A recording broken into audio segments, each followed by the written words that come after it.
Peace, peace, peace, people. How's everybody doing out there today? As you know, I'm Juice Winner.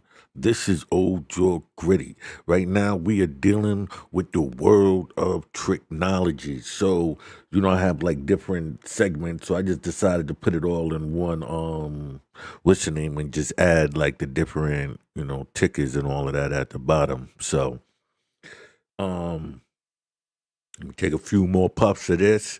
Then we can get into the show. But while we waiting, don't forget to hit the like, the subscribe, and the notification bell so you can be updated whenever new content is uploaded or whenever I go live.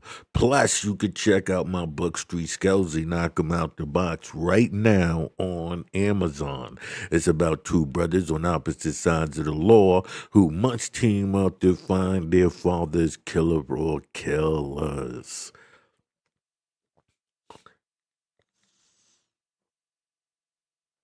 Take two more puffs that we can get into this.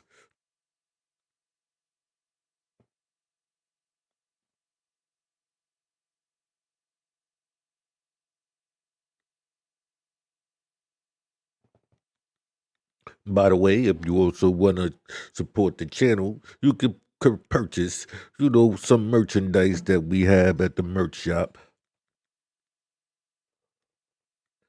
The old jaw gritty on one side, the I gritty New York on the other. To the 200th subscribers, you get one of these cups as well as a copy of my novel. All right, so let's get into this right here. Right? As you know, we are reading Keys to Freemasonry and Secret Chambers, right? This is the anti-Masonic book that was written in the 1800s.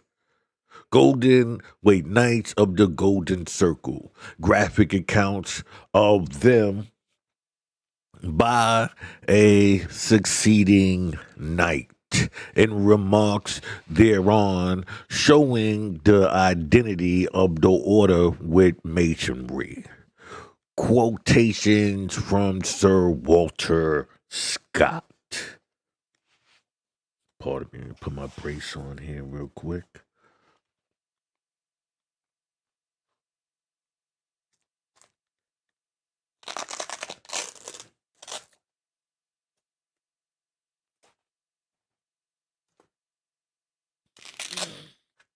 So it goes, Knights of the Golden Circle. For reasons which are obvious at first sight, and for other reasons which will appear in due time, I have concluded to introduce just here a short account of this child of Masonry. I quote from the account published by Edmund Wright. Mr. Wright is the son of an aristocratic Southern gentleman, and was born in Atlanta, Georgia. His father had a rich estate in Florida, also near St. Augustine. The principal emblem of the order is a golden serpent and coil, hence the name of the order, the Golden Circle. Now I did a show dealing with that, showing you the handshake. It's called, the handshake of the snake. I'll put that in the description. I gotta watch all of these again and make sure I add things to them. The venomous creature, it will be remembered, is a favorite emblem in masonry. A serpent twined around a cross is a highly significant emblem in the degree of Knights Templar. I say highly significant for every member of the entire family of Oath bound conspirators is an offspring of the old serpent. the devil. By every member, I mean every branch of sworn secretisms, both ancient and modern. So ancient and modern, the moderns would be the atheists, and the ancients would be those, the Babylonians, the Egyptians, the Royal Arch, the York Rite, the Scottish Rite. Those would be all the ancients, where like the modern would be like the French and all of that stuff. Um Branch Serpentine, um Father. We will now give a few extracts from Mr. Wright's account of his Dark Order conspirators. His father, I should first observe, being a member of the order, induced his son Edmund to join, having been led to believe that the object of the order was the salvation of the South. Just so Masonry, it professed objective is also salvation, while it actually leading to destruction. And I agree with that, because as its members, it's like you're walking in the door and you're saying these are the, you're being alienated, for this, whether it be slavery, whether it be the LBG community, whatever, the women's right? So you have these arguments. While you're doing that, you don't realize you're working for another system that is only out to destroy, the Christian system, while bringing this new order of Satanism that you see, right? The federal government, right? But here, Mr. Wright, I blush that it was my misfortune to have been lured into the meshes of the most demand damnable organizations ever conceived of, outside the lowest depths of pollution. The intelligent reader will not fail to see that the darkest order here exposed is simply masonry under another name.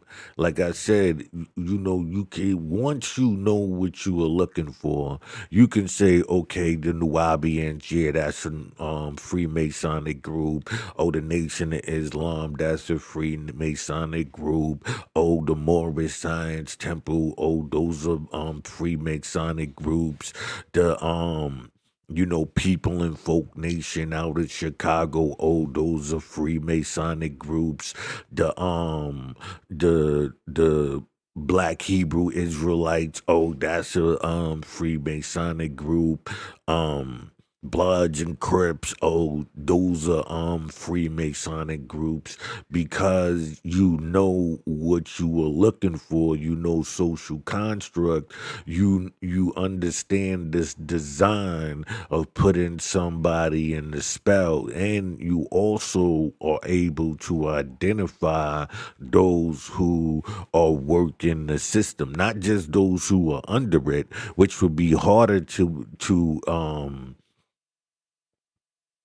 explain to, because they're under the system. You know what I mean? But you are allowed to identify those who are the facilitators as well. Right? So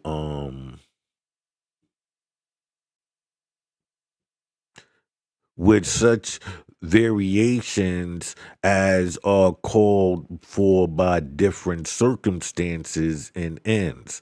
The variations are also caused by the different characters who apply the principles. That's why I was saying, as you were watching this, the different individuals, it's what is being applied. It's not necessarily the group, right? The group would make it hard for you to identify if you're not realizing that they're all under their system, right? But you do, get a chance to see um it in action just based on the different characteristics of the people who are using it and what field are they going in. Are they going into the speculative field, or are they going into the hard, down, gritty field of using this system,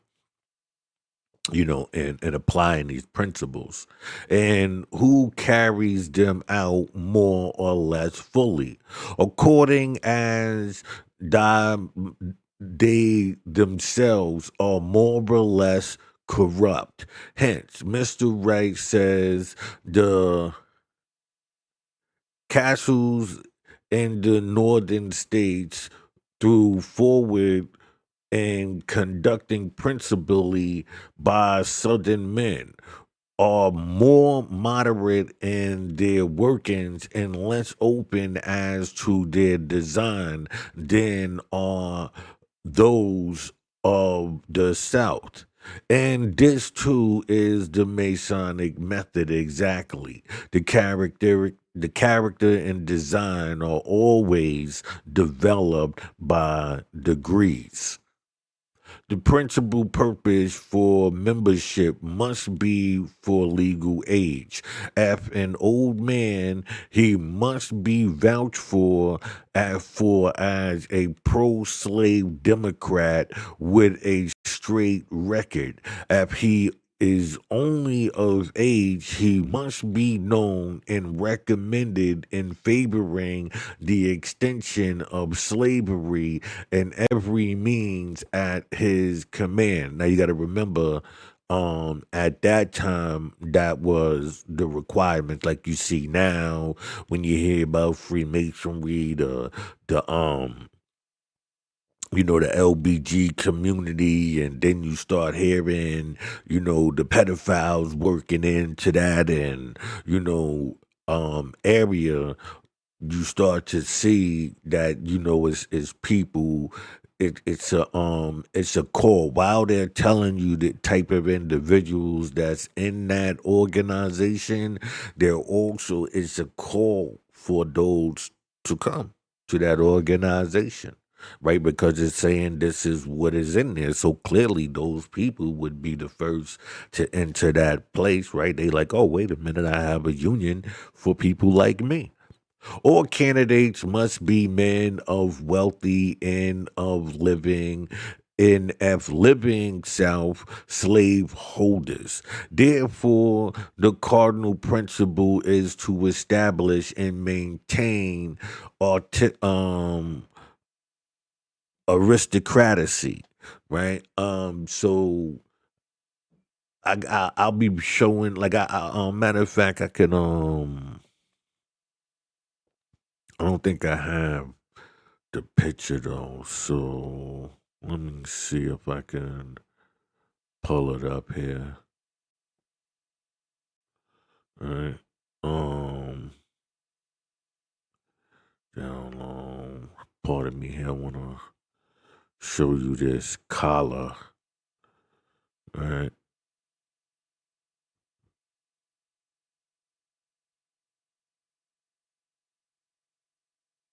And on this slave collar, you will see the Masonic symbol. So when I tell people that, this system of Freemasonry is not freeing the people, it's developing a new mental system. Here we go, right here.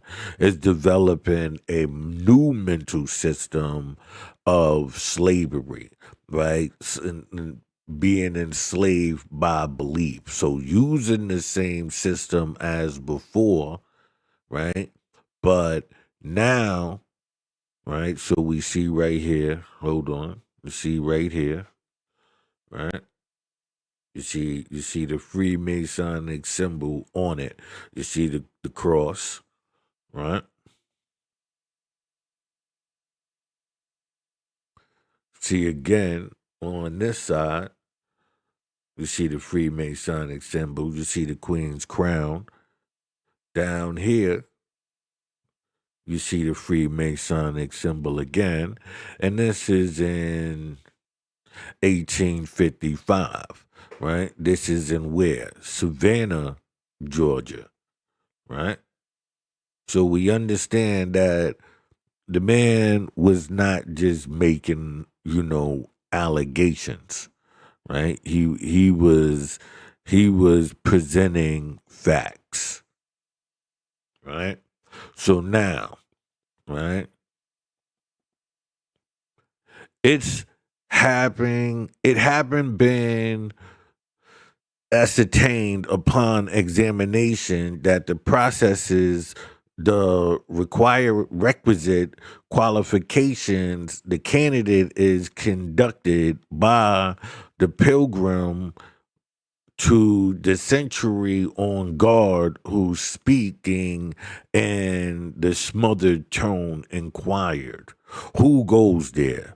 A friend of to the cause. What do you seek? Admission to the temple. Where does it lie?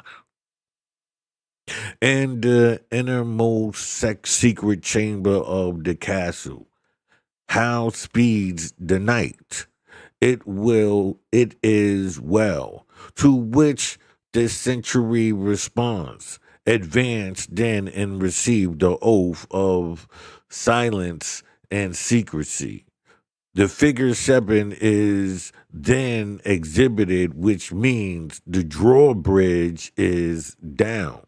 The pilgrim then enters and passes through the anteroom into the castle, leaving the candidate in charge of the keeper of the gates of the castle, who places upon the head of the candidates a cap, the front of which extends down over his face and shuts out everything from his sight. The pilgrim now returns in company with the provost, who, with great apparent difficulties, passes the candidate through the gate. When they arrive at the inner door of the anteroom, the provost strikes his sword against it, and it is immediately open. A file of 6 men appear within, 2 of whom bear strangely fashioned lamps formed of human skulls and painted with fantastic shapes that are drawn out of weird relief by the light within. To hold heavy broadswords with calibristic inscriptions and strange devices, and 2 with skull and crossbones upon a blood-stained cloth filled up the measure of the poor devil's shivering agony. The visor is then lifted. The visor, oh, my fault. The visor is then lifted, and the apparate gaze of the novice fastens on a scene that chills the blood of his veins. He had never imagined that hell itself could produce a spectacular so revolting to the finer feelings of man's nature, and for some temperaments and fraught of that moment is the nightmare of a lifetime. The provost then addresses the candidate to seek admission to the secrets of the cause, which will make your name and age yet to come glorious in the bright page whereon the faithful historian records renowned men and famous deeds. Should you be should you portray its trust to them we hate A fate more terrible than death itself awaits you. We visit vengeance upon the weak and upon those who are innocent of your dread crime. All whom you love, your wife, your sister, your child, your aged mother, everything on earth you call your own. All is forever lost to you if you breathe a mortal ear, one word or letter or sign of the secret we confide in you. Nay, more if you ever write or print or engrave or in any manner impart the least shadow of or hint regarding the secret signs, symbols, or purposes of this order, your punishment take shall task all the ingenuity of diabolical torture to exploit your crime. Forever helpless, cheerless while you live will be your lot on earth. A starving, miscreant beggar praying for death through years of torture. You cannot dare, not shall, not recede. For this time onward, we own and hold your very life. You know the history of the Italian Carabinieri, called Bonarari. Oh, let me get this out of here. And you do not neglect no opportunity to read it until you know what tortures are met for those who betray great secrets. Behold, has been shed ere now in the dungeons of our castle, and it shall be again before our work is done. Lives have been sacrificed, and they who speak against us, whether within or without our temples, shall perish like dogs, and the flesh of their bone become the food of buzzards and vultures. Both friend and foe alike shall find. We keep our compact with mankind. My shot and shell, my sword and flame, my my daughters from hell will keep our fame. Whoever dares our cause reveal shall test the strength of knightly steel, and when the torture proves too dull, will scrape the brain from out his skull, and place a lamp within the shell, a light his soul from there to hell. The reader will please remember our exhibit of the French Lodge, a castle, how they inured their members in scenes of blood and carnage before the revolution in that country. You see, so they was showing them, preparing them, because they was about to break away from, that whole system, and that's when France actually became an atheist nation, right? um Before the revolution in that country, so that they were prepared to participate in the reign of torture which followed, and in which they engaged without hesitation or feeling. Just so were men prepared in similar dens in this country for the doings which preceded and accompanied the late rebellion, and which to some extent still continues, especially in the more southern districts. After this kind of play was lasted till the worthy knights was satisfied, the candidate is handcuffed and gagged.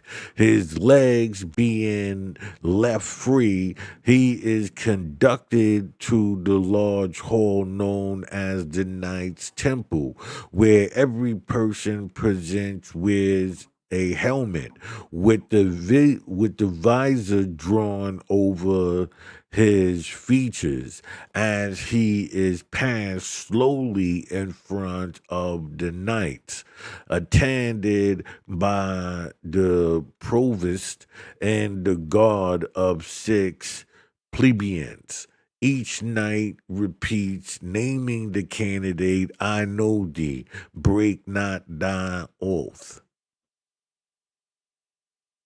At this point, the visor is removed and the representation of a scene such as he never can forget meets his bewildered gaze.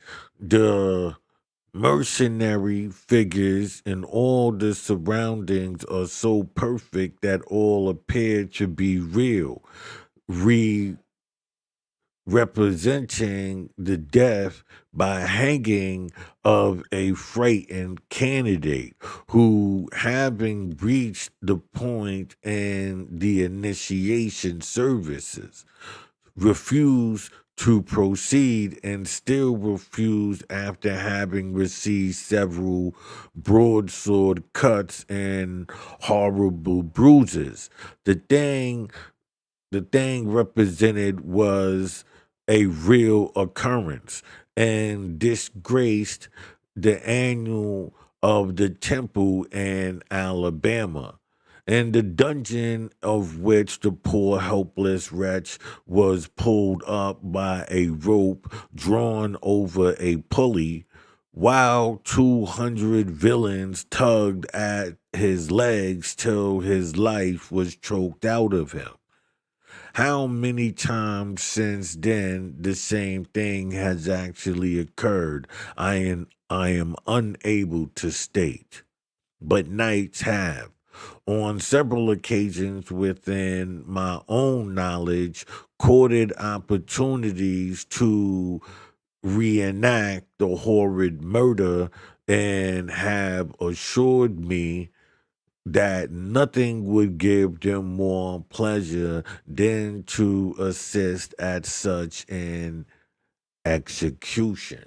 Now, let me take a break here for a quick second to tell you, if you're enjoying the content, this content, and you understand it, please give a thumb, hit the thumb, the like, the subscribe, and the notification bell so you can be notified when new content is being uploaded.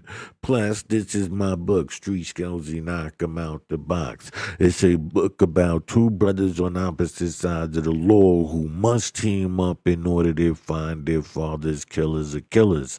While one brother is attempting to prevent his brother from doing something crazy and getting himself killed or incarcerated in the mix.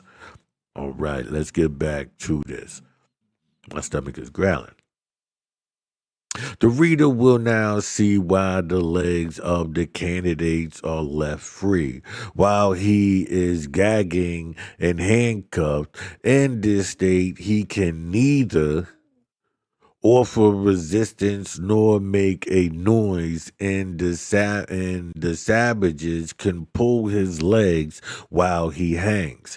As the candidate gazes upon the fearful scene, the knights slowly repeat, the union beware, or such shall be thy doom. So this repeated 3 times, each time would increase solemnity.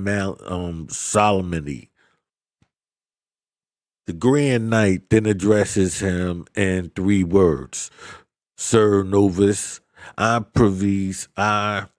perverse that you have been selected by our oath-bound brotherhood for the performance of a great and noble duty. But in accordance with our rights, it is necessary that you join us and become familiarly united with our cause. Are you willing to subscribe to our oath and conform to our customs? After entering this temple, you can only depart from it a member of our order or a corpse. Just so the Mason asked the candidate if he is willing, and at the same time give him to understand that he must or die. The candidate, trembling with fear, is then bound and irons placed upon his knees and compelled to repeat the following oath. The gag having been removed, while two post captains of ordnance stand with pistols aimed at his head. I, giving full name, right, do hereby most solemnly declare and protest without any mental reservation whatever that while living I will give my heartiest cooperation, my eageries, my talents, and my property to the cause of this order, be that cause whatever it may. That is shall be my duty from which I will never retire, to sustain and cherish the institution of the South against all adversaries, that in war as in peace I will cheerfully obey the chief and all subordinate commanders of this or any other temple that may call my service into requisition. Furthermore, swear to bear hatred to that nothing but blood shall satisfy against all men of the North who are not friendly to our cause. I also declare to you, O knights of power, and hereupon my bended knee, I swear by my soul and by the God who made it, that should the stars of the South ever separate from the North, I will at once hold myself in readiness to march forth with you to do battle against the northern foe. I furthermore swear to sow the seeds of hatred and revenge against the northern states among all the men of the South with whom I come in contact with. Now he says right here, I furthermore swear to sow the seeds of hatred and revenge against the northern states. So if you know about suggestion, right? You know, which I think I have the video still, right? Now, if you know about suggestion and you know that inside the context of conversations is how you sow the seeds, right? This is where you plant these seeds inside of the people, right? And because you have influence, more and more people will gravitate to it, but your influence, it comes under the guise of, this system, right? Among all men in the South, northern states with whom come contact with, and to stir up right? And to stir up dissension and quarrels among northern men. So, like I said, you're using chicanery, right? You're using a system where once you have these people agreeing with you, it's gonna automatically cause be able to cause conflicts, but you are the master of the puppetry, right? So quarrels. Whenever I have opportunity, right? This do I further declare that I will ever prove faithful and true to my fellow craftsmen. That I will see, I just explained to you the craft, right? That I will never betray a living man that I have seen tonight, what I have heard, nor whatsoever I shall hereafter see or hear, binding myself thereunto without redress, to suffer any penalty this or any other temple may choose to inflict, if I in any degree infract the letter meaning or any shadow of the intent of this my solemn obligation, this my solemn oath. Hereafter, here all the knights present respond. It is his oath. This is spoken 3 times slowly and solemnly. And between each repetition, a large bell sounds a muffled toll, after which all exclaim as if with one voice, here and recorded. After signing the compact,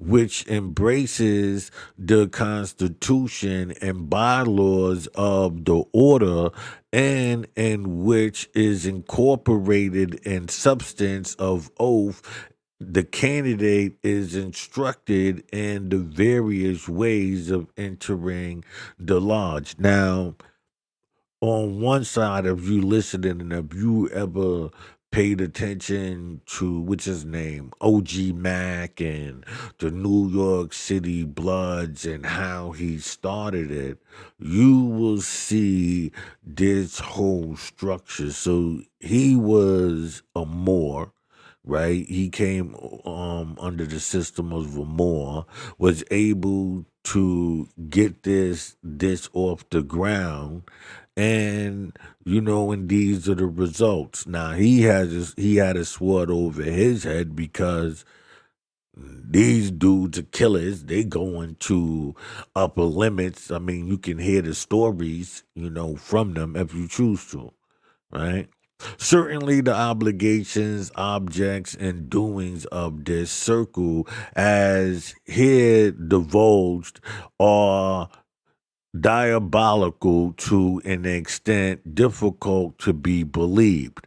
Yet the whole is subsequently Masonic. Every feature in the above dark picture may be seen in Masonry. See, just like he's saying, I'm saying, once you know what you were looking for, once you, and I can do a whole breakdown on that as well. The gang culture, and I've been putting off on it, but I just wanted to get these 2 books in there before I get into that, and then I'll be getting into some more books as well. Like each circle demands absolute and uncompelling obedience and submission, and sets a defiance all authority and law save its own, and each punishes the disobedient, right or wrong, with death. In a word, Masonry is the original, and the circle a faithful copy.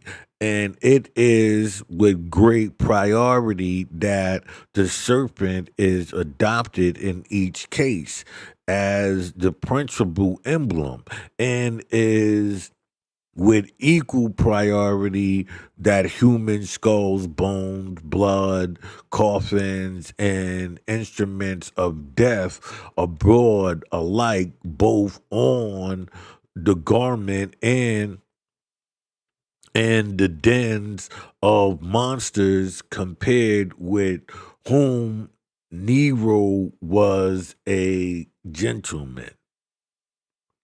The institution fee and the castle were where I was admitted was $50, besides a tax of 2.5% on the total um, val- valuation of the candidate's efforts, which tax he was allowed to pay in 12 months installments.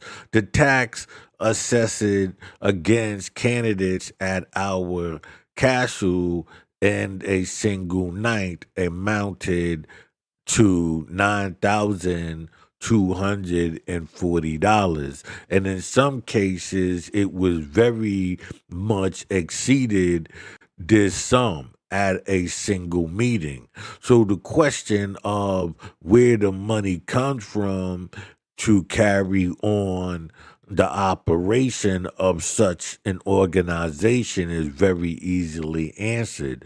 The fund is the fund is accumulated before the breaking out of the rebellion, right? The fund is accumulated before the breaking out of the rebellion, furnished the swindles of war of many departed schemes that otherwise would have existed only in the brain of some departed successionists, right? So, as you know about Freemasonry, you know if you got a scheme, right, this would be the place to work it, because everybody is under a trance, and it's the hustle. Right, it's hard to explain, but right, that's the system. Who outsmarts who? Jay-Z to Rockefeller and Dame Dash, right?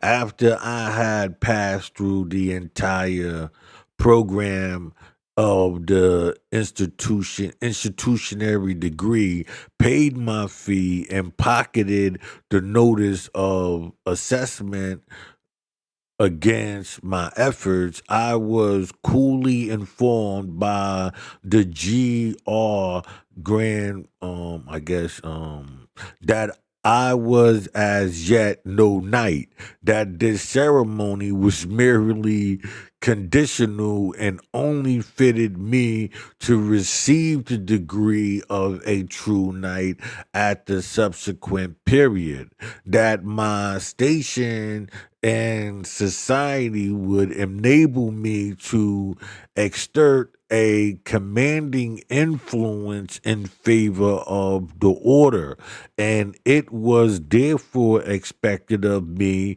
to name an early date for a full insight. I replied that I would consider the matter before naming the time, and soon informed him of my determination. Without seeming to notice my remark, he called the knights to order and made the following announcements. We will all meet here this day week to confer upon Edmund Wright the degree of TF 18. Every night must be punctual and vigilant. The guards will conduct our friends to the anteroom, as he is not yet entitled to present at the ceremony of closing. just so just so masonry. The poor victim had paid his money, had sold himself, enslaved his sworn away his life, and that once again, still he's told that he is not yet a Mason, right? That's how you got the 3 degrees, right? Until you become the master Mason, right? He would not be entitled to the Masonic burial, and knowing like the victim was experienced nothing but disappointment. He is ever and anon told that the revelations promised in short will be made in the next or following degree, but the same disappointment is still experienced, for the only revelation made to him is that he must pay more money and take more oaths. Moreover, however, conscious he may be that he is deceived, robbed, sold. He is equally conscious that he is bound by oath and death penalties to submit and conceal. Poor Edmund Wright says, I was immediately hurried away with a protest half formed to utter against this summary disposition of my free agency. But it was just as well I did not speak my mind, for I have since ascertained how useless it would have been. Why, my dear sir, you still seem to have forgotten that you had disposed of both yourself and your free agency and had bound yourself by oath and death penalties to obey all the calls and commands of your new and now absolute masters. And every Mason has done the same thing, nor is either one or the other permitted either to resist or complain, even though his master should proceed to bother something him. He is sworn not to do so, and should he do so, he would be a perjured villain. Do you doubt this? Just turn to the oath and read, binding myself hereunto without redress to suffer any penalty this or any other temple may choose to inflict, if I in any degree infract the letter, meaning or shadow of the intent of this my solemn obligation, this my oath. It is his oath responded all the nights, and so it is. And he is under oath too, while living to give his heartiest cooperation, his eager energy and talents, his properties to cause of the order that be that cause what it may. And further, I will cheerfully obey the chief and all subordinate commanders of this and all other temples. All this and much more you swear to upon your bending knee. You by your soul and by the God who made it. Hence, it is now too late for you to tell the Knight of Power that you will consider the matter before naming the time. The only thing that admits of any consideration now is whether you will throw off the entire yoke or like a brute beast obey your master in everything that cheerful and that cheerfully. But the latter is impossible. Therefore, the former is the only cause that can rationally be adopted and paused. And this is equally true of the Masons. For I maintain their oaths and substantially the same. There is another clause in this oath that demands profound attention. I mean, that which binds the knight to stir up dissension and quarrels among the enemies of the order and cause of the knights. Hear that all you who are engaged in the battle against masonry, or they will have you quarreling with each other before you are aware of the cause. Now that's very important, right? So let me stop there because I'm gonna keep going, but let me say this. I told you, right? Chicanery is the one thing, the quarreling.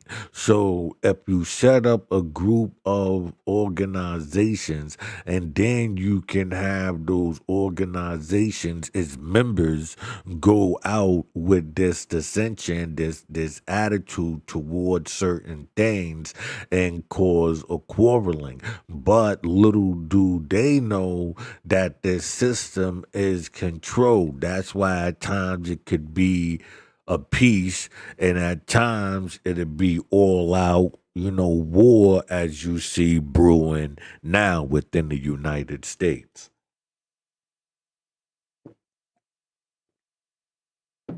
Right, I would like to remind you I'm Juice Warner. This is Old Joe Gritty, where we talk about everything under the sun, not just conspiracies. We talk the news, we talk many things, but we also talk about a society that runs it all and how to be able to identify them by this system. The number one tool that I always say is quarreling, right?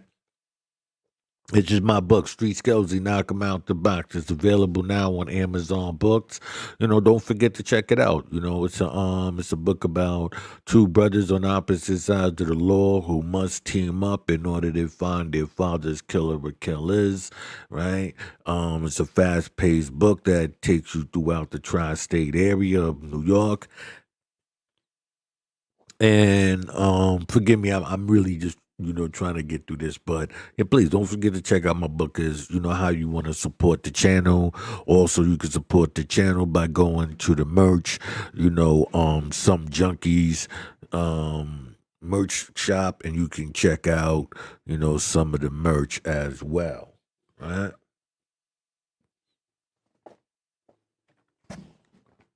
Forgive me here, real quick. I just want to take a little break and take some puffs of my L. All right, so let's go. Here goes masonry before you are aware of the cause. Masons, the knights, and the devil fully appreciate the importance of this method and will not fail to adopt it.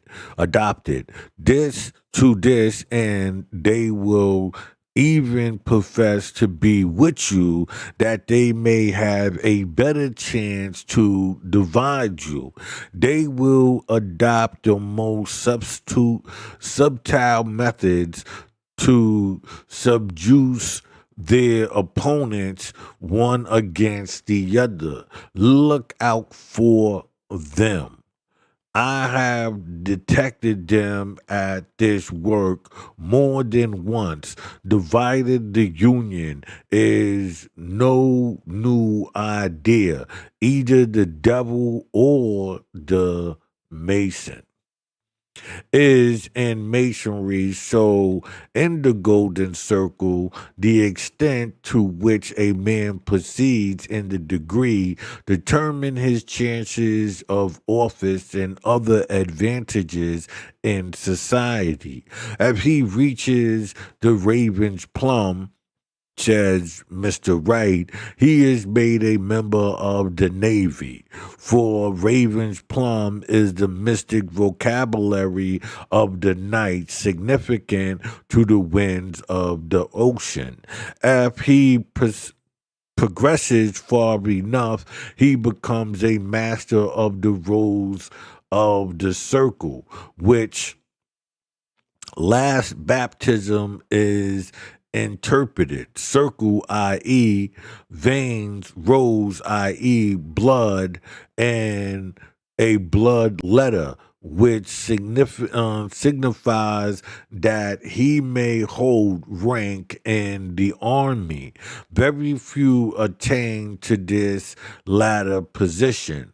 Only the sons of the most aristocratic and wealthy enjoy the high privilege. It follows that those oath bound conspirators found their way to position of trust under government and the Navy, the Army, and other high places, and were thus prepared to act efficiently as rebels when an opportunity was afforded. And to manage effectively, they were under oath not to divulge the fact that they belonged to the circle. Hence, the difficulty in finding out who are knights. And for a similar reason, it is difficult to find out the Masonic standing of men of position in church and state. But here, too, Masons were not under oath to keep the fact a secret, though the thing was advised and practiced, especially with regard to men of high standing in society. When they die, however, if not before, such men will ever after be pointed to as the ornament of masonry. Thus, though dead, they too will speak, not for Christ, for the masonry. Nor is there any way to prevent this but by coming out publicly and renouncing the whole affair. As a man connections with the circle is a sworn secret, the following information furnished by Mr. Wright with regards to their castles, I may be useful. Their castles may be useful. According to the original plan, each state was to have at least one grand circle, but in the whole six New England states, there never was one large. There never was but one large. And that not very flourishing. It is well known that they not only hated the Yankees, but they were afraid to trust them. New York had nine, four in the country and five in the city. Pennsylvania had five, three in Philadelphia on Chestnut, Cal, I know Chestnut, Calwood Hill and 11th Street. I know that that's the South. One at Pittsburgh and one at Lehigh Valley. I believe at Much Chunk.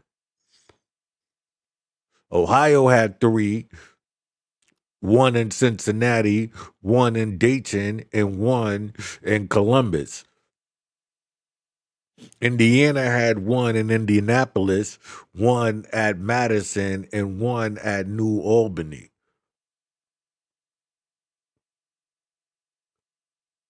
So much. My fault. Illinois had two at Chicago and one at Cairo. So much for the northern states in 1858. While in every southern state, Estelle were being opened. Um, I guess they're supposed to be. I don't know what they're supposed to be. States. I don't know what they're supposed to be there. Hold on, let me just up this real quick.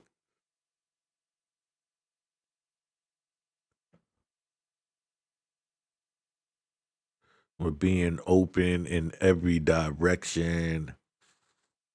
And the greatest industry was manifested in making proselytes and the doctrines of the order. The castle at the north were not as able conducted as were those at the south,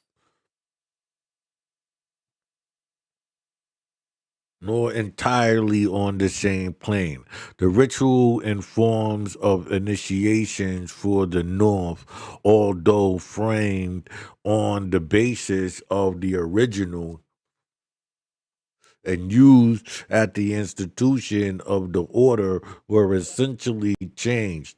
The northern castles were principally organized by Southerners. However, although they did not think it expedient to trust their cooler blooded brethren with their full secrets.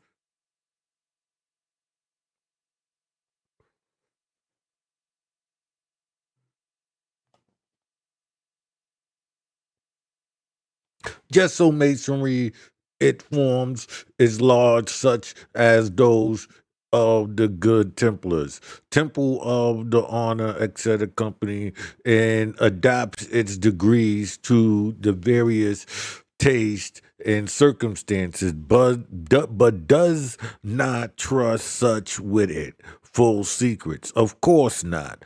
But if such sons and daughters will only follow their crafty leaders, the time may not be far distant when they will admire all the circles and rings, not expecting those of the Ku Klux.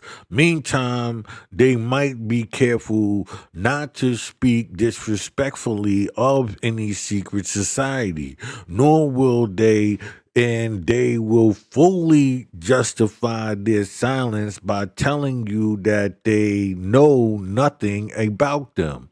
Thus, the secret brotherhood has already closed their mouths, and to this end, it was that they drew them into their side chambers. Poor Wright would now gladly retrace his steps or at least go no further. But his own father tells him it is impossible for you to retract now. It will not be allowed. But who will prevent me if I am so disposed? Everyone you saw at the castle, Ned, will be present will prevent you, myself included. There is no other course for us but to go ahead, and you must go too. But if I refuse, what then? To tell you the truth, my son, I hardly think you could persist in refusing and live. A man over on Salt Creek refused to take the initiator After several warnings, he was finally notified that he must join without further ceremony, but he sent word he would see them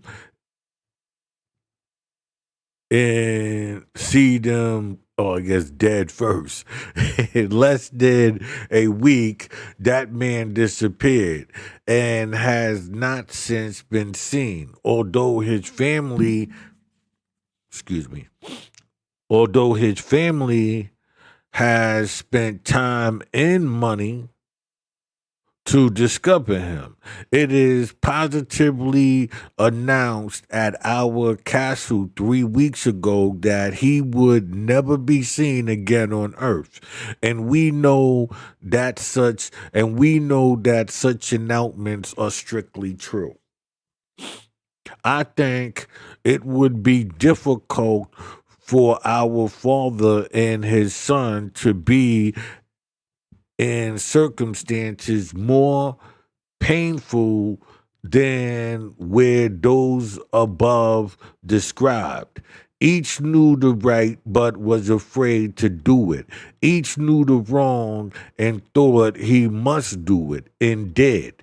And observe, there are thousands of Masonic lodges today who, like the above person, are held contrary to their convictions, contrary to their desires, for such bondage from such a hell upon earth. Good Lord delivers us, as they are not in a much better state, who thought fear of masonry.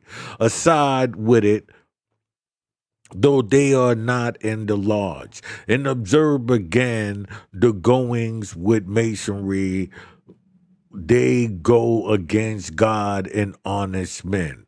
And all this contrary to their own convictions. And will not God visit for these things? Indeed, he will. For the reasons already noted, poor Ned concluded to complete the process by which he was constituted a knight of the first degree. And to that end, he was at the castle at the time appointed 1 week from his first visit to the horrid den. His description of the place, the men, the symbols, the machinery, and the process is long and perfectly revolting. And we have neither space nor disposition to copy it. Neither will we give all the horrid oaths which are 10 in this single instance. We will give a mere sample for the work of the castle as in that Masonic lodge. There is no end to the swearing. Lies is added to lies and oath to oaths throughout the entire process, which is like bewildering and damning. But we will hear Mr. Wright tell his own story. I was early at the castle, but not in advance of the members. All seemed to be accurate by the uttering zeal and the service of the order, and we were soon ready for operations. I was soon waited upon in the anteroom by two guards dressed in robes of crimson velvet, bedazzled with silver lace and bedecked and with ruby stars and emeralds. The turban on their heads were of the same material and ornaments of the similar manner, while their feet were showed in sandals of strange fashion and rich with jewels. They wore masks, but so perfectly representing the human face that I did not discover the fact until I saw the same ceremony performed with others and after initiations. But I was troubled at being waited upon by two strangers and therefore watched their proceedings with uncomfortable interest. Novice, said one, bowing to me, it becoming our duty before again admitting you to the inner temple to administer to you the test. And it is of the first importance that you faithfully heed its import and trustfully abide its words. We have all taken it, and it is the pride and boast of every true knight that he has been true to its teachings. You will place your hand on the book, which is holy, with us, and we will all repeat one after the other. The test oath.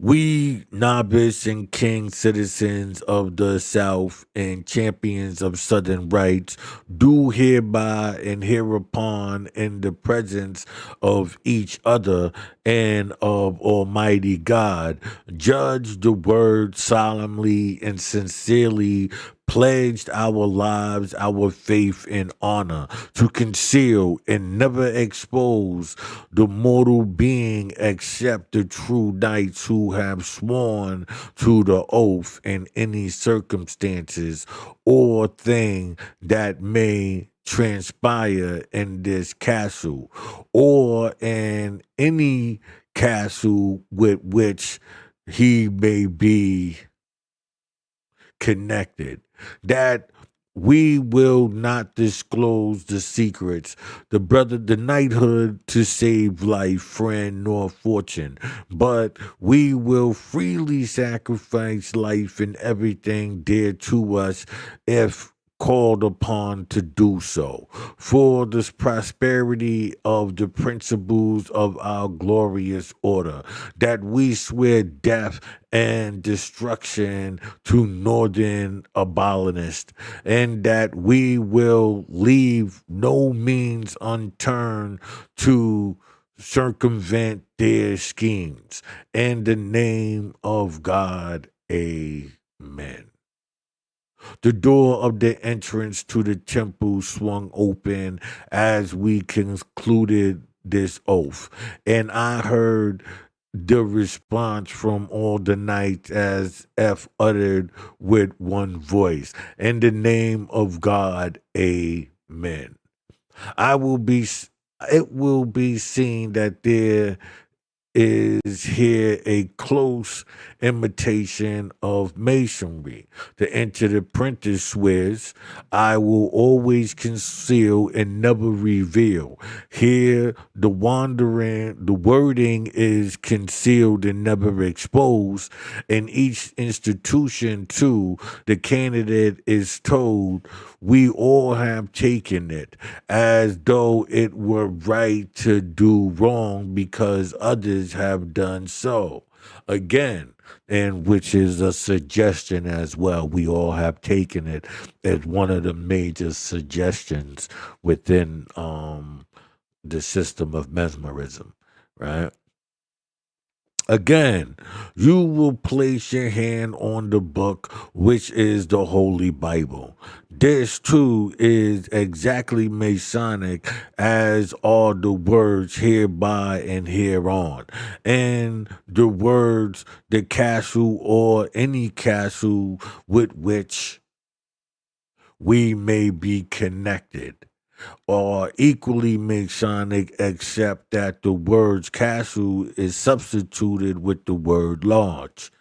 It should be observed too that the gorgeous robe and high titles together with the mask very strikingly indicate the satanic pride and description which alike characterize the roles of the lodge and those of the castle. And as I was, thinking about the turbans and all of them things, think about those who are um the sheiks and all of that within the Moorish Science Temple. Pride was alike characteristics for the castle.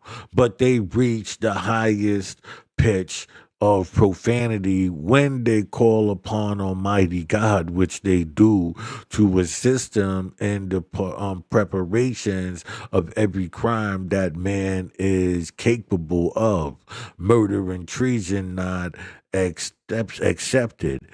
Here they out devil the devil himself. For it does not appear that the devil ever does so, though he sometimes assumes the character of an angel of light. Having taken the test oath and having contended with knights, both real and artificial, it and with the artificial serpent, which is the symbol of the order, and having been subjected to several other tests, both physical, mental, the swearing process was continued thus.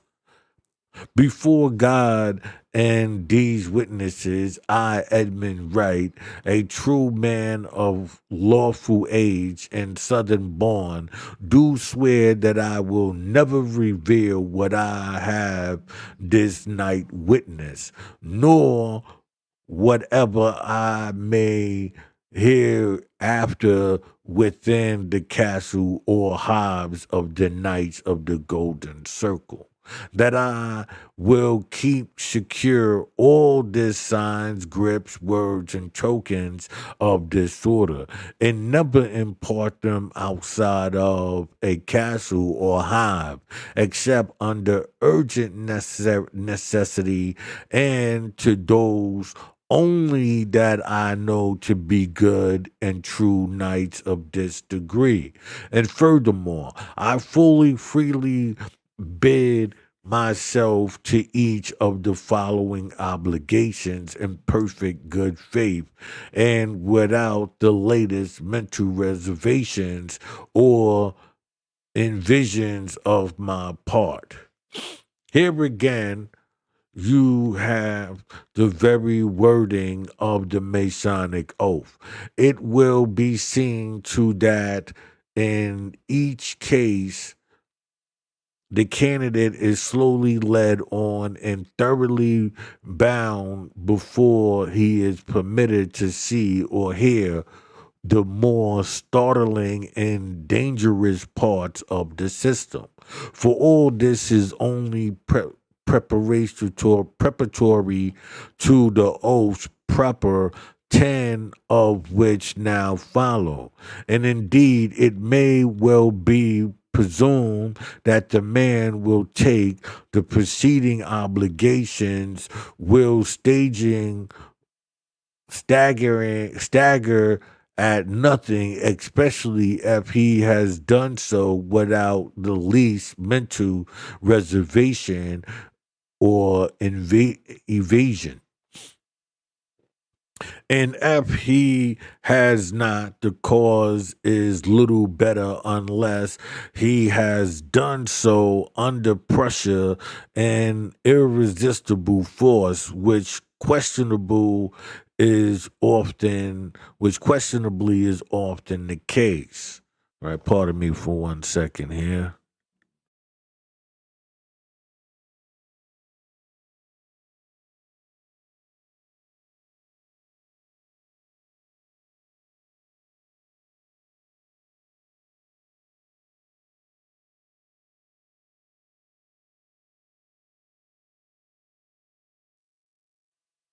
Pardon that, pardon that. It goes, one. I swear and promise to conceal the name of the knights of this degree.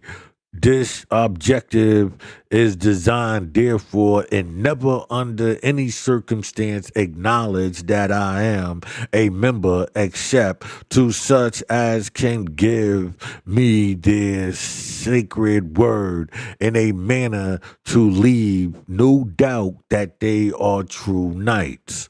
Mark, he swears to conceal the name, objects, and designs of the knights for all but true knights, and that under pain of death, but the hands of the knights. Is not this awful? It is quite evident that the violations of this obligation or that of the most sacred obligations to God and man will frequently be unavoidable. Whatever secrets may be given to me by God of this degree, no matter what their nature may be, if imparted as a secret of the night, and because I am one, I will hold the same secretly in my own knowledge and never communicate it, even if my life is at stake. I swear never to speak evil of the brother knights, but will strive to extriicate his faults if he has any, and magnify his good qualities on all occasions. I swear never to dishonor his wife or daughter of the night, knowing them to be such, but will on all occasions consider them under any special protection.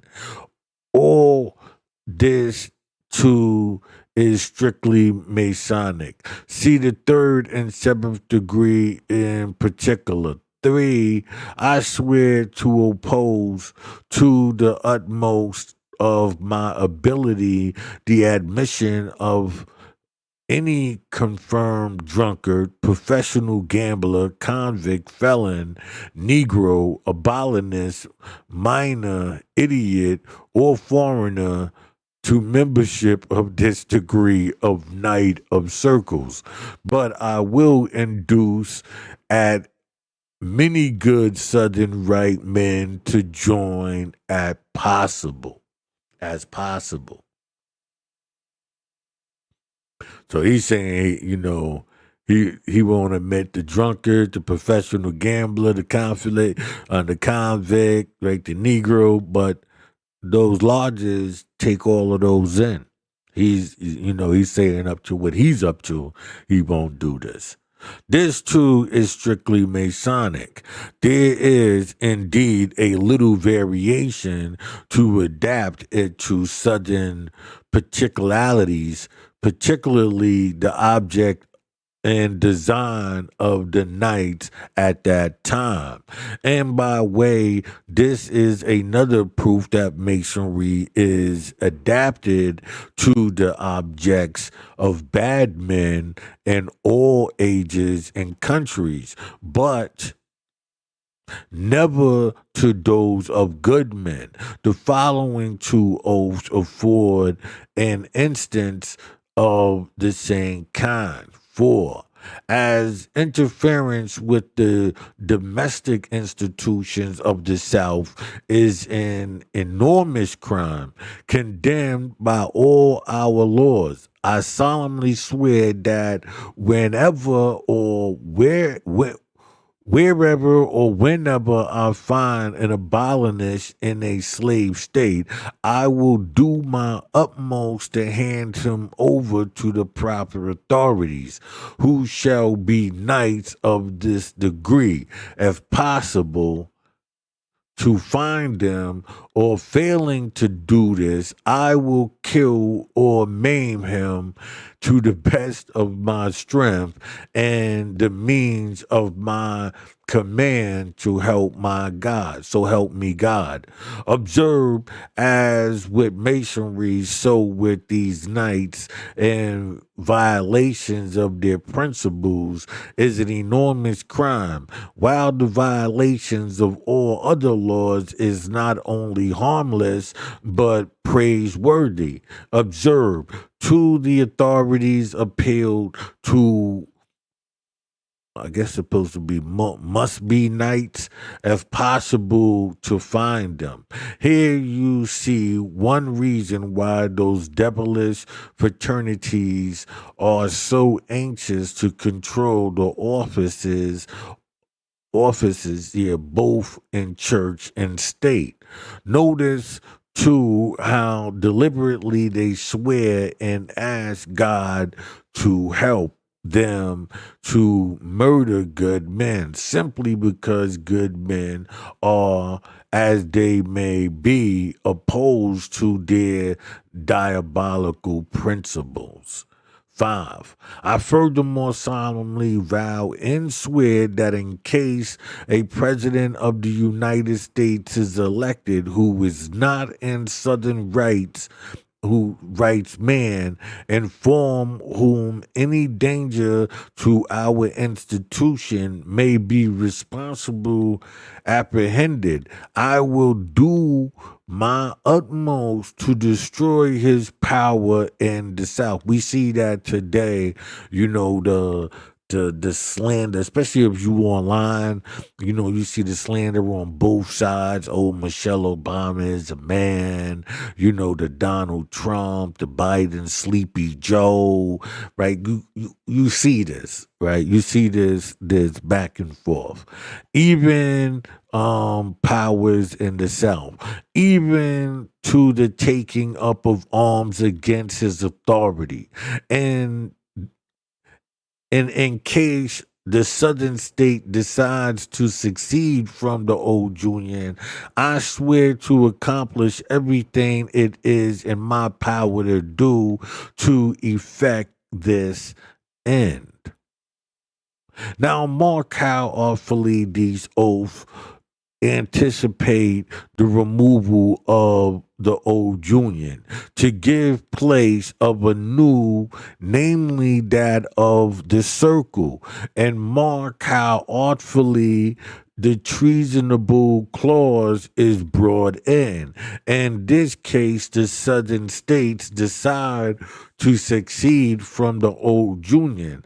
I swear to accomplish everything in my power to effect this end, to destroy the power of the president of the old union, even to taking up arms against his authority, and all this for his being opposed to the principles of our order. That is all.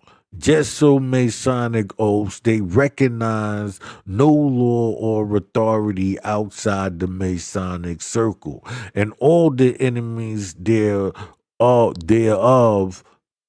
are threatened with death and destruction. I ever I gotta that all this is embraced by the Masonic oath. Let me say something, right? Um Putting a sword over somebody's head in certain situations is understandable, right?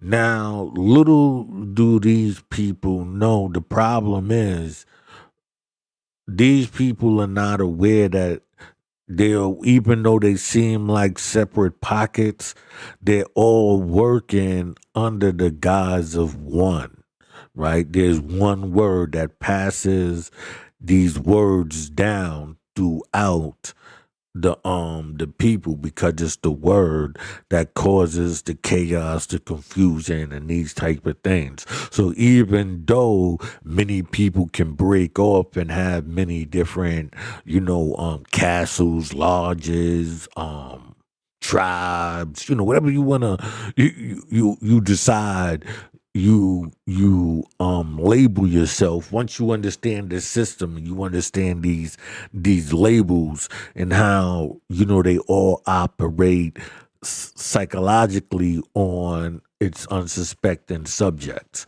right? Then you'll be able to spot it. I don't care what name it comes under and what it is, right? By the way, this is Old Joy Gritty, and I'm Juice Wanna. Thank you for watching. Don't forget to hit that like, that subscribe, and that notification bell so you can be notified whenever new content is being uploaded. If you want to support the channel, right, because I'm not monetized at the moment, you can go to my page, to my merch page. You can get the Old Joy Gritty on one side with the I Gritty New York on the other, or you could go to Amazon and purchase my book, Street Skelzy Knocked Them Out the Box, which is over 400 pages of a great read, right? About two brothers on opposite sides of the law who must team up in order to find their father's killer or killers, right? I know I'm being vague on that, but I'm gonna make a full commercial, with just like the description. It's just that I don't be wanting to hold people up with the book, and we're reading the book. You know what I mean? So I'll do that. Or just like make something where I could push it and like a banner will come up in the back and explain it all. And then, we'll continue on from there. But okay. Principles in our order. It is that it is. Just so Masonic oaths, they recognize no law authority, Masonic oaths. I pass over the next five. I pass over the next five oaths, only remarking that what was artfully anticipated in the fifth is fully enjoined in the 10th oath. Thus, I further swear that the contemplated services of the existing union of the states is imperative duties which owe to my God, to the South, and the natural supremacy of mind and social position over mud cells and humanity, but be they black or white, binding myself to this oath under severest penalties. It is possible for the mind of men to conceive or human strength the skills to execute, so mote it be. In the name of God, amen. So mote it be. In the name of God, amen. Amen. Is responded by all the knights 3 times repeated. I pass over much, very much that follows, simply remarking that all is in keeping with the extract here given, and will only add Mr. Wright's closing remarks. I will conduct to the beautiful throne and placed upon it with all the ceremonies and congratulations that men are accustomed and to bestow upon the most famous. And then came a lecture on my duties, commands to be firm, and the cause threats of vengeance if I waived promise of great trust and substantial advancements if I remain true. Although making a pot porpora of blessings and demanding whose principles initiate seems to be brimstone. I have long known that it was brimstone. Okay. Then came the closing ceremonies, which they, as they were very commonplace and silly, I have no occasion to record. The only point that struck me as strange was that GR asking God to bless the order and sanctifying the hearts of its members. If such a thing as unparable blasphemy ever existed, was then and there. This masonry exact. This is masonry exactly.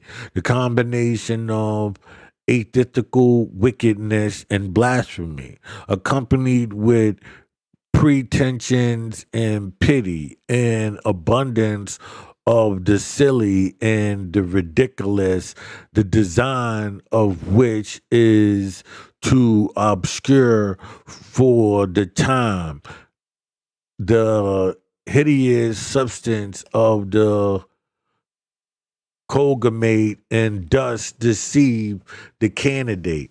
The leader of the late rebellion were all members of this order, of course.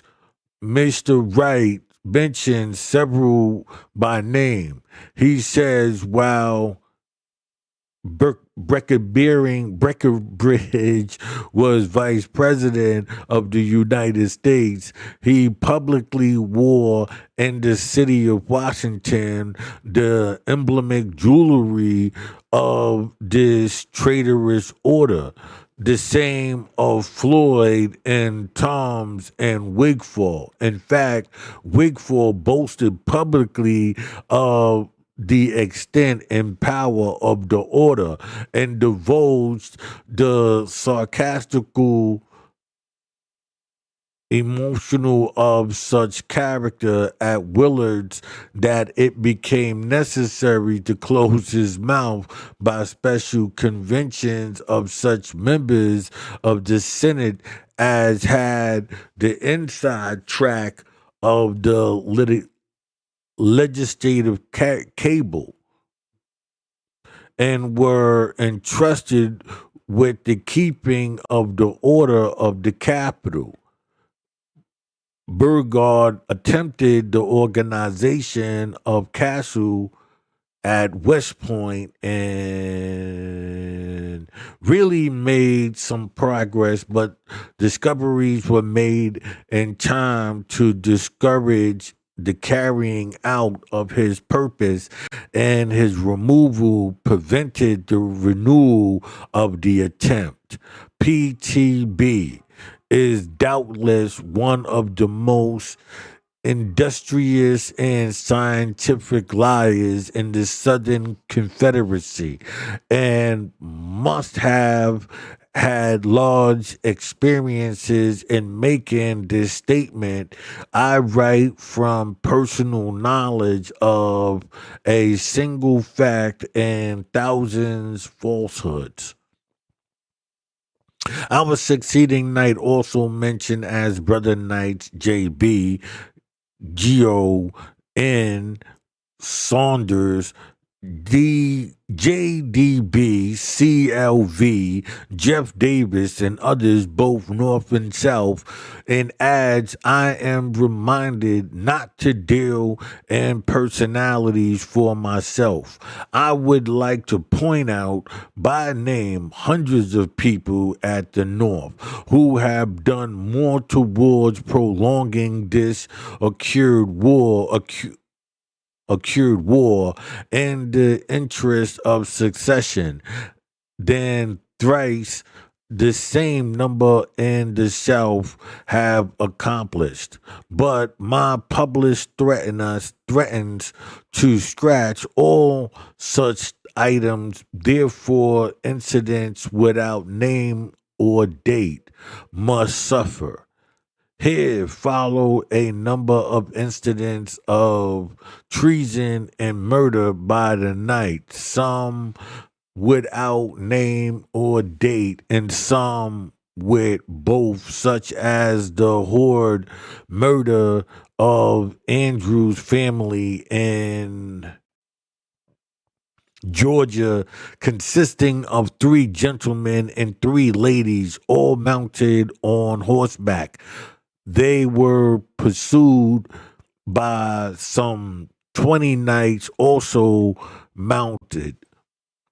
The 6 unhappy persons took refuge in a cave.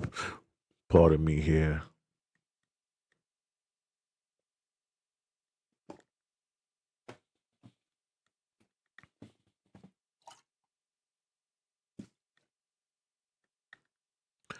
Right, in a cave where their pursuers could not follow them.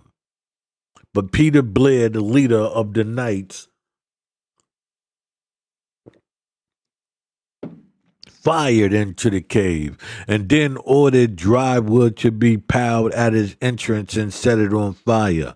Thus, the entire 6 were partly shot and partly suffocated and finally burnt to death.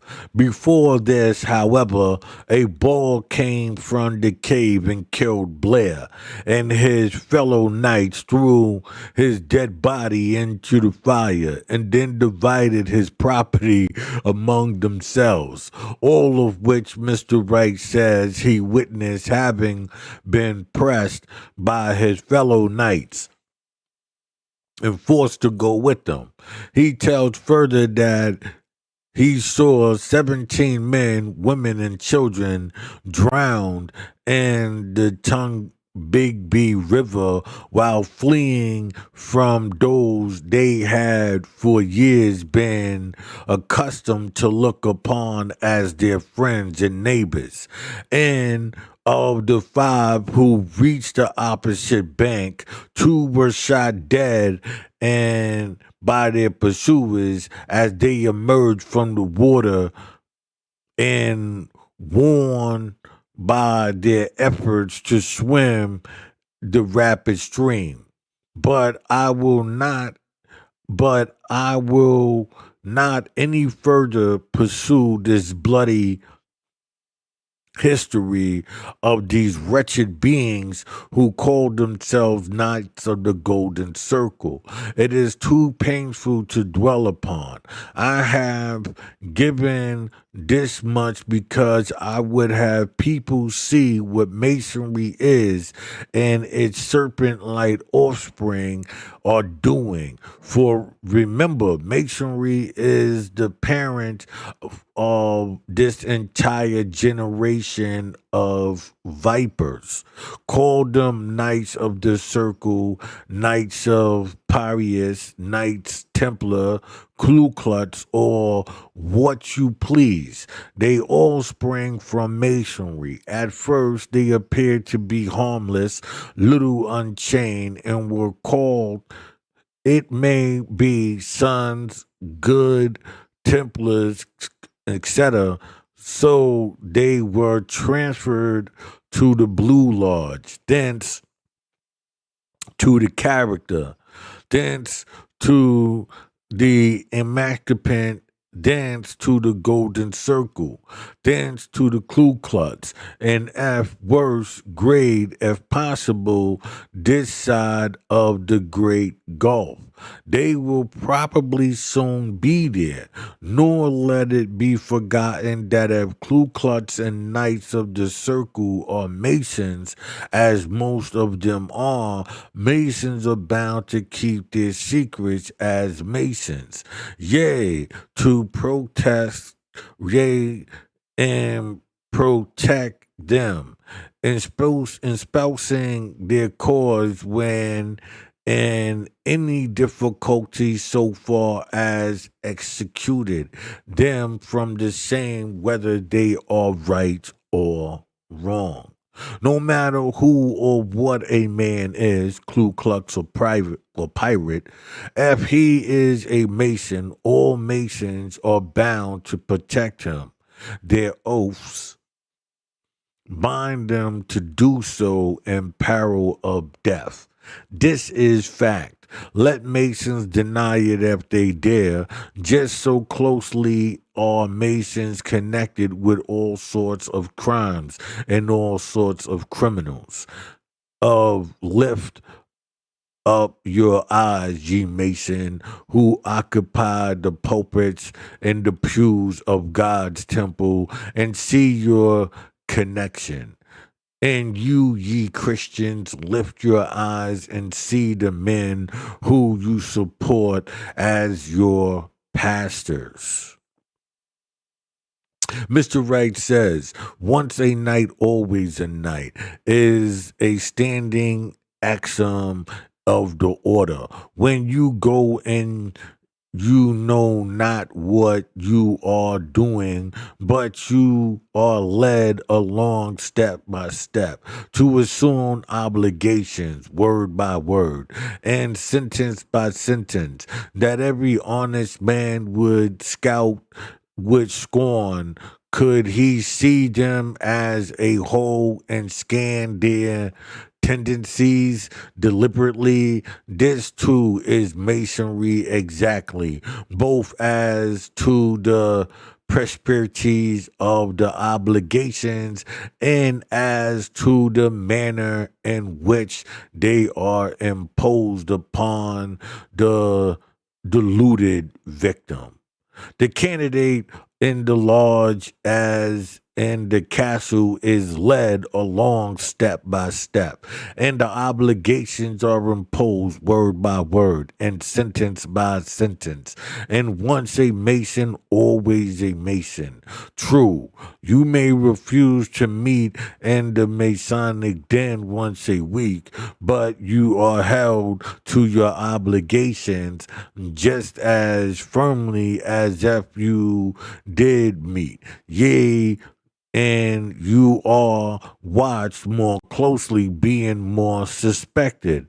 Mr. Edmund Wright and his aged father were so closely watched by the knights and so closely bound and completely bound by their obligation that each feared to communicate his honest convictions to the other, though each intensely desired to do so.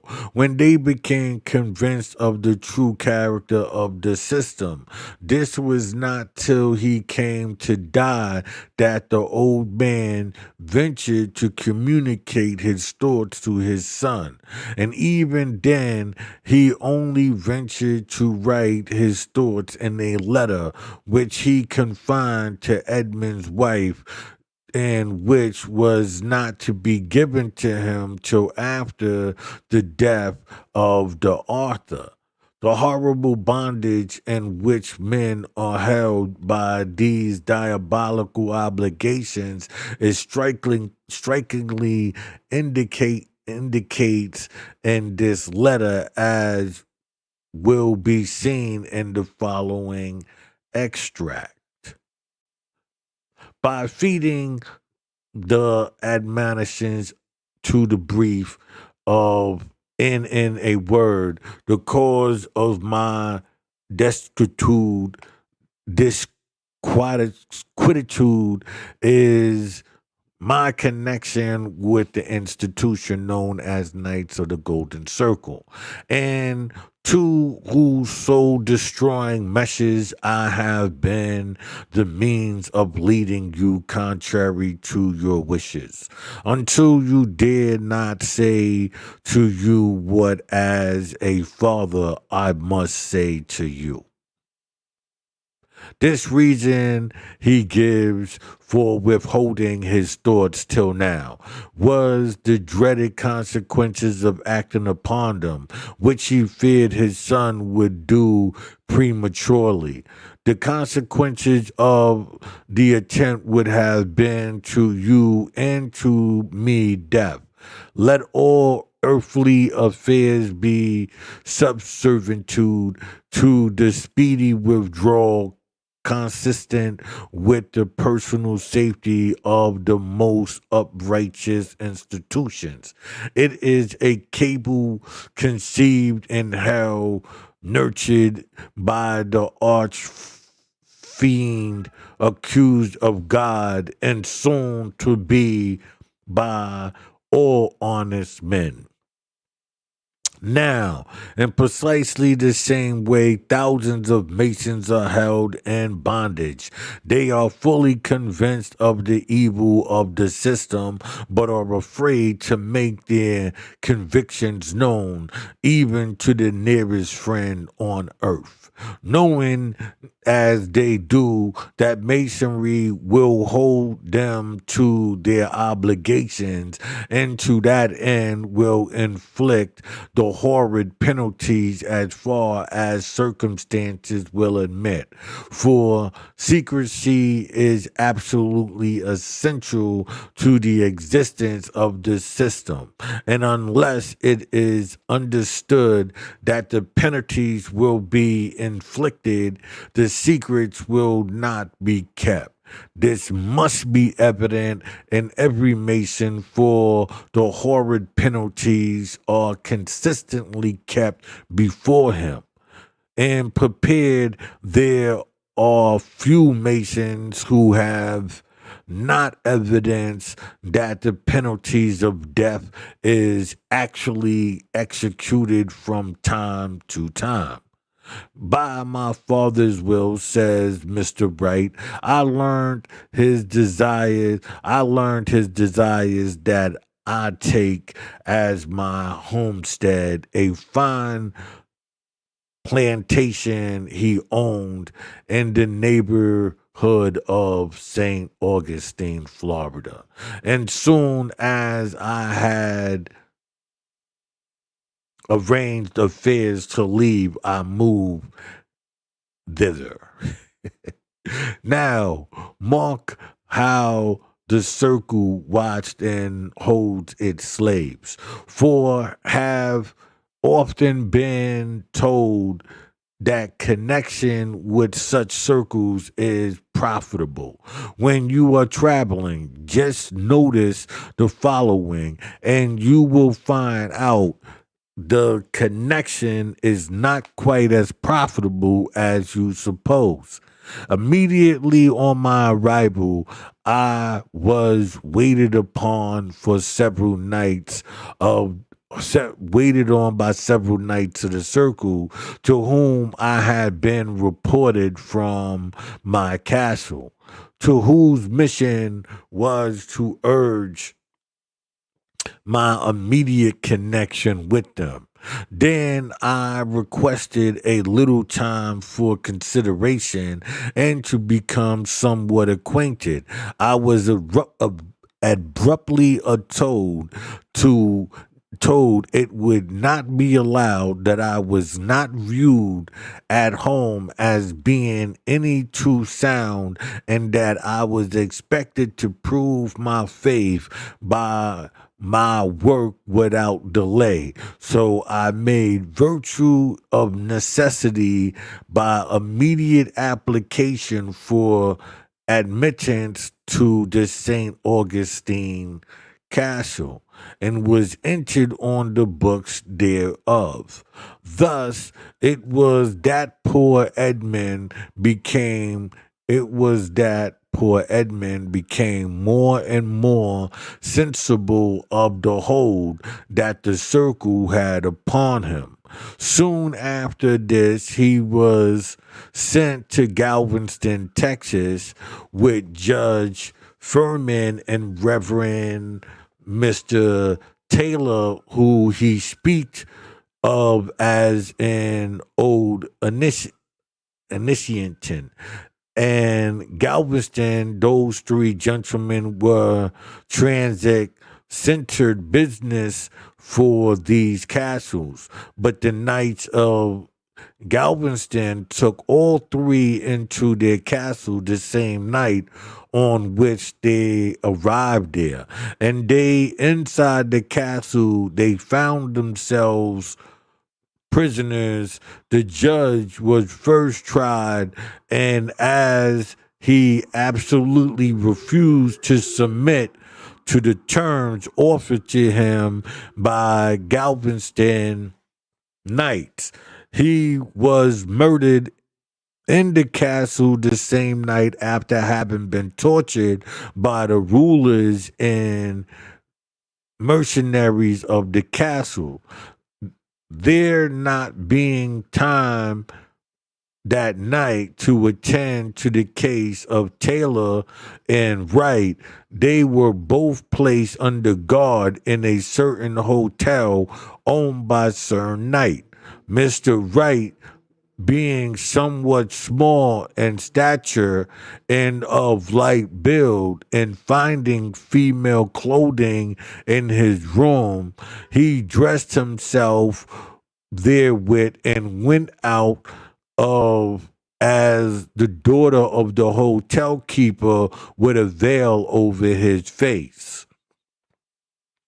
Just before daylight, he his narrative is long and painful, for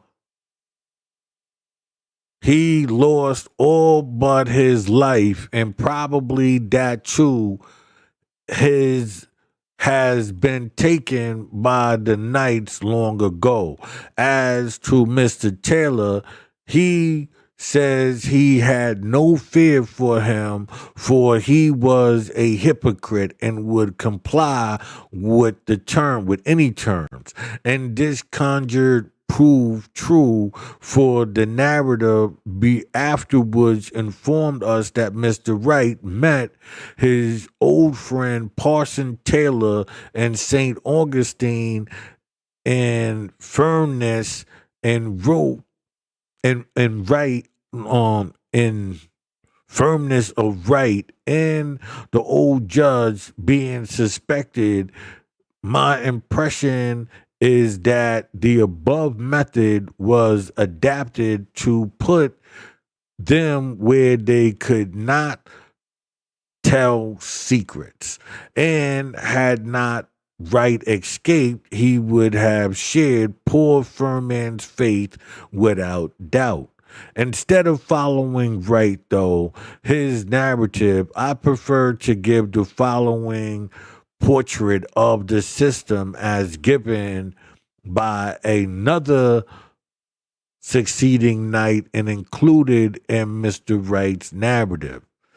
An intelligent friend, having learned that this work was in course of preparation, has handed the following in a hasty writing statement of experience with the knights. Having been suffered in everything, in all attributes, to the hell-bound legion of the Knight of the Golden Circle, who accomplished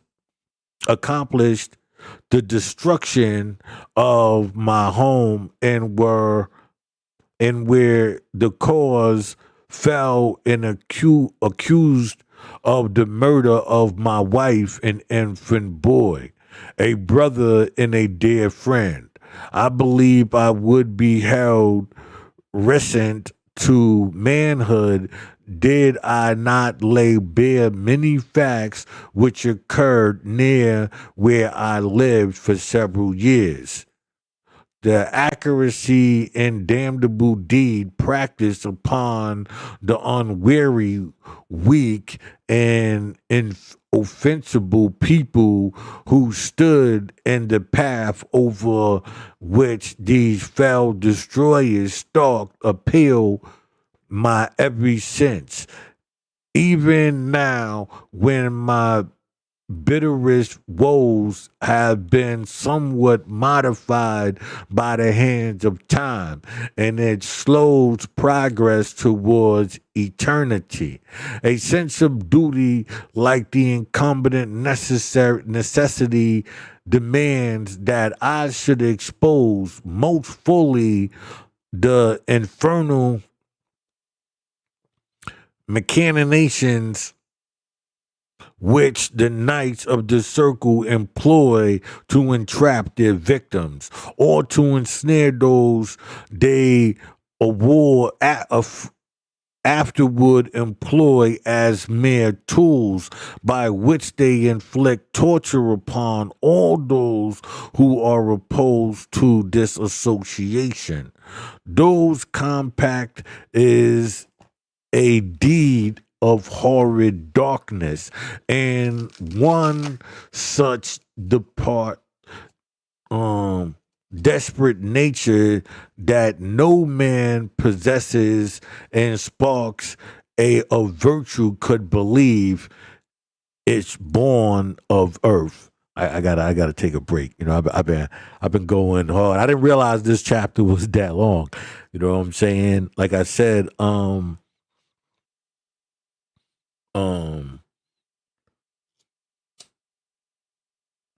I didn't I went through the understanding of the book, from outside sources, and so I said yes, this would be one that I would present. I didn't read this book. The other book, The Master's Carpet, yes, I knew that book. This, so I didn't know the length of these chapters.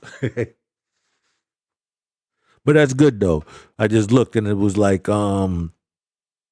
we basically just covered half the book with this chapter right here. Oh, in case you don't know, I'm Juice Wonder, and this is Old York Gritty, where we discuss everything under the sun. Right now, we are dealing with the science of Freemasonry, which is the science of social construct and how to control people through this system.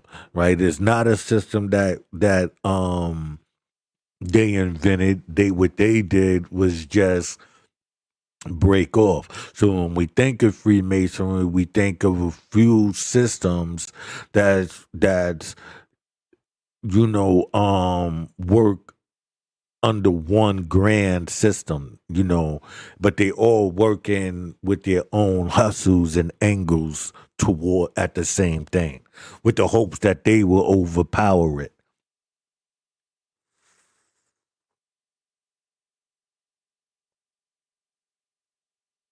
Right? So don't forget, hit that like, that subscribe, and hit that notification bell so you can be notified whenever there's new content being uploaded. Right? So let's get back into. Hold on, let me smoke some more. Hey, I don't even know how much further we still got to go. All right, take some sips.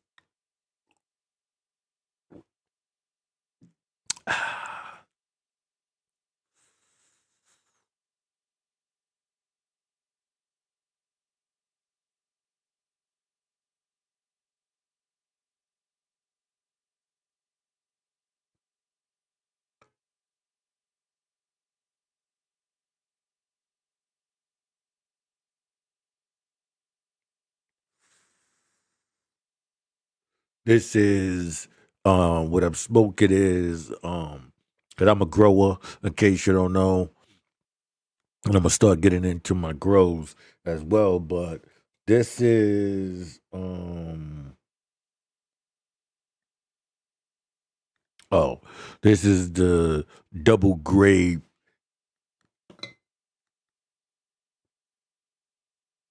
sour stomping fusion. Now these seeds I got from Mephisto, my next grow. Woo!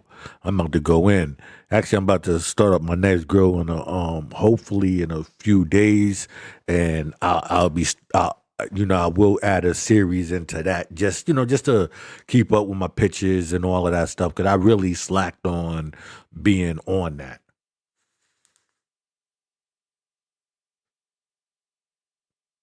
But I'm not going to be able to give a great, grow, due to my hand and whatnot. There's going to be a lot of limitations of, taking the plants out and all of that stuff, um, and how I water them.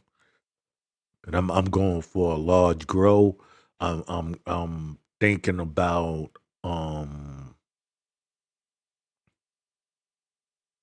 like 14 plants, something like that. I don't know.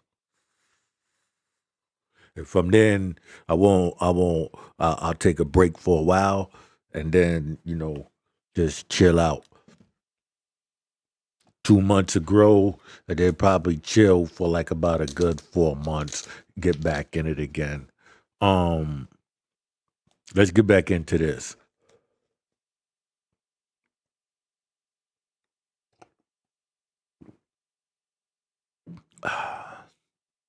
Okay.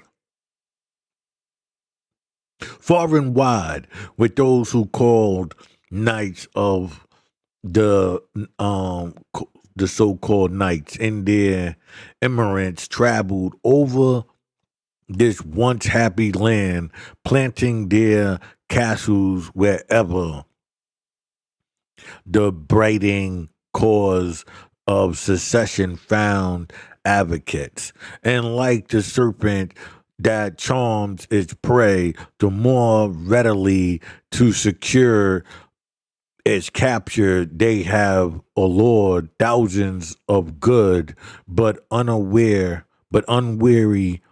men into their meshes of destruction, from which but few escape. Take heed, then, men of America, and be concealed, for these fiends are all around you, gnawing at the very virtues of your liberty. You may not have seen its synthetic smile and the fear exterior that when it would destroy you seems very paradox of honesty. You good and loyal reader have your lot of happier places than have thousands of your fellow Americans. For although in New York, Philadelphia, Boston, and Cincinnati, and even in such cities as Portland, Springfield, Albany,